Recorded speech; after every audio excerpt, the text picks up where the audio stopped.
program was made possible by contributions to Patreon and Threadiverse. Gaming, anime, and film-inspired apparel. It's free to check out. Go on over and check it out. Or I'ma eat your shoes. No. Ray, no.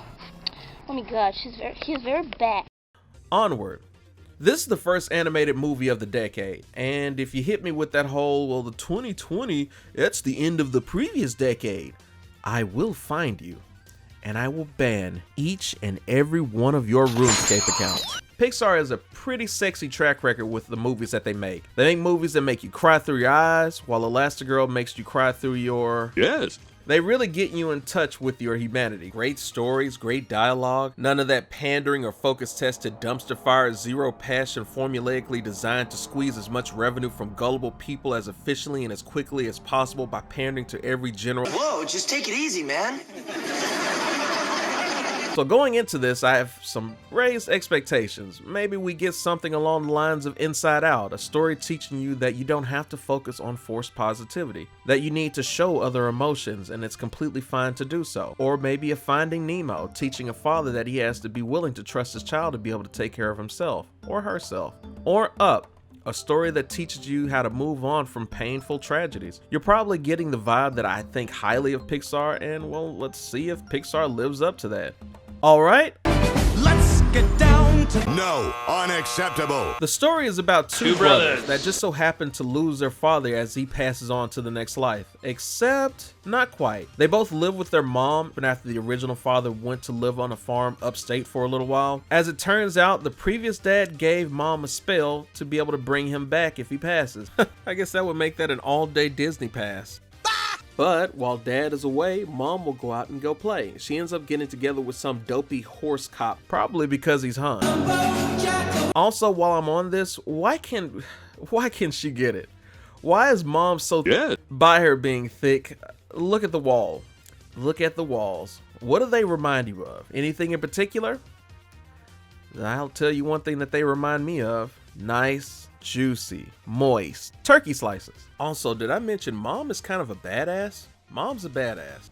And I will strike down upon thee with great vengeance and furious anger those who attempt to poison and destroy my brother. Two brothers. The world this story exists in is based on the idea that magic and mythical creatures can exist with one another, but the setting is set in a time where this world has advanced to the point where magic is outdated and it now relies solely on technology and science.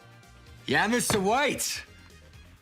Yes, science! The magic to technology jump is really kind of weird. The story makes it feel like they just shifted to technology last week. It's like there is a jump with no in-between steps, and that's probably because they're trying to build this brand new world in an hour or so and then sending it off to the races. Now you have unicorns rustling around in trash cans like deer, which are like rats. It's something. It's something, I guess. I feel like I've seen this before. Fairy lives don't matter today.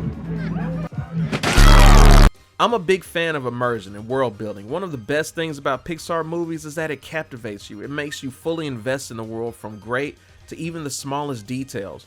For most of the movies, starting from scratch world building is really hard to do on such a short time frame. You have to work some Chris Angel kind of fuckery to be able to actually get that done. When I watch a Pixar movie, even without knowing that it's happening, I start to feel the characters, feel the world around them start to come to life to me, and the characters that are involved. I relate to them, and I end up hurting for them at times. The brothers' names are Ian, voiced by Tom Holland, man voted most likely to be the greatest sidekick ever created, and Barley, voiced by Chris Pratt, who manages to blend absolute coolness with suave dorkiness all at the same time. For some reason, they decide to make Ian this painfully shy kid. You know how it goes.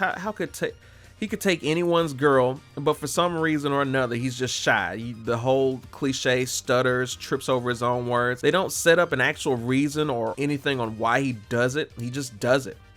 Not really a fan of those forced kind of shyness tropes, but you know, that's what they decided to do. There is plenty of reasons he could be shy, and that's the sad part about it. They could easily make a reason that's compelling. It could be generic, like he just was picked on at school. Heck, I would have went with that.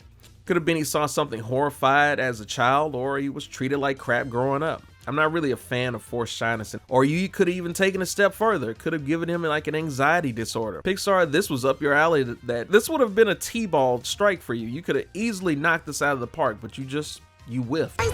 And of course, Barley. Barley's just a goofball. This is the typical buddies with differences road trip kind of story. There's one scene in the movie where they honestly could have just taken a picture of what they needed. You'll know once you get to that point. Because considering the fact that you have smartphones and apps in this world, you have a camera. You have a camera phone. Come on. And you know they have to get into a bar fight, of course, along the way. There's something with these whole bar fights things, stopping in podunk towns, either it's something about knocking over a biker gang's motorcycles just lined up with like 4,000 other bikes for whatever reason. I don't get it. What reason? Barley kills me. Barley is just a generic cliche dumbass. They do kind of explain why Barley is the way that he is, but I feel like they didn't go into enough detail. They briefly hit on why he does certain things, but not everything, and that's unfortunate. They could have done a lot more with it. Especially the way that he ends up getting trash talked at some point. There's another instance you'll know when you get to it, to where a problem could easily be solved by the magic wand, but they decide that Barley should make some kind of sacrifice here. Which is another reason Dad should have waited for this to happen when they were older. Because while this is heartwarming, Two brothers. they could have spent the entire day with this man. It makes me meh quite hard. On a side note, little characters seem to be assholes in fantasy as of late, and I'm not sure why. It's a brighter version of Bright.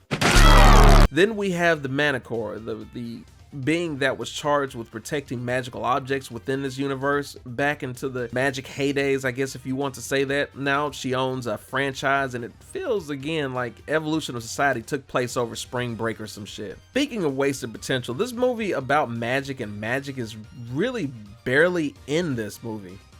That's like having a movie about Wall-E being about caveman, I think. I don't know. So yeah, Tweedledee and Tweedledum head off on an adventure to bring back their dad, and then hijink ensues. It's your standard, you know, like the kiddie adventure kind of movie. But one thing really bothers me is, in all honesty, why didn't they just wait for these two dummies to be older?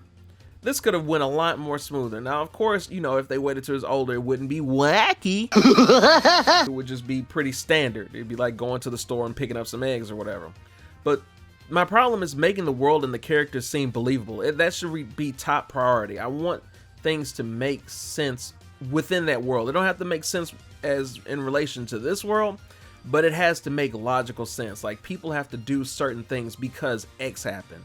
Like, I keep tripping over rakes, so now I'm terrified of rakes or something. And it's not quite where Pixar usually sets the bar for its movies. I'm guessing Disney had its hands in this. When Disney touches it, it's like, LOL, look at us. Look at how we relate to you. Are we doing this right? Am I doing this right? Please buy more product. And then, of course, you've got the spicy character. This is the character that's been talked about for a little while because she's gay. I mean, yeah, named Lena. This character is done pretty well, but it's not a cliche. She just does what she does, and then she's out. Don't let what a character is define who they are. If it were me and I was making this movie, I would really focus on Pixar's strength, which is making the story about the reason for the story. I would make it more about the dad aspect and his relationship with his kids and family. You want to know why I hadn't really talked about the dad on the adventure? Because it's really not as important. They end up focusing on other things that don't really focus on the relationship between the dad and his kiddos. And that's a real shame to me. They end up doing that literally at the very end. The very thing that you know Pixar movies for, they do it at the end. Like, oh shit, I almost forgot. It's like someone remembered at the last second, oh, we gotta make people cry. That's what we do. Rather than this Weekend at Bernie's. Very little about this movie screams magical. And that's really a shame. I mean that in all aspects of the word magical. It doesn't whisk me away. It doesn't really take me on an emotional journey or anything. It doesn't make me fully invested in these characters. And the movie's not really about magic. This movie seems like it's more suitable as a TV show or a new Disney Plus entry, because you know that's where it's an inevitable fate at this point of literally not even just the movie, but everything. Netflix, Hulu, me, you, even Applebee's. I think this type of world needs to be in a show where you see these characters long enough to where you can build up a relationship with them and the joy that comes from being around them. Although barely, just barely, Barley is disappointing. Pixar tried to use the law of equivalent exchange on this movie, except it really wasn't that compelling. It feels like the movie is more of something that DreamWorks would have made, and Pixar kind of leaned over and said, "Oh yeah, that's fine," and they didn't even look at it.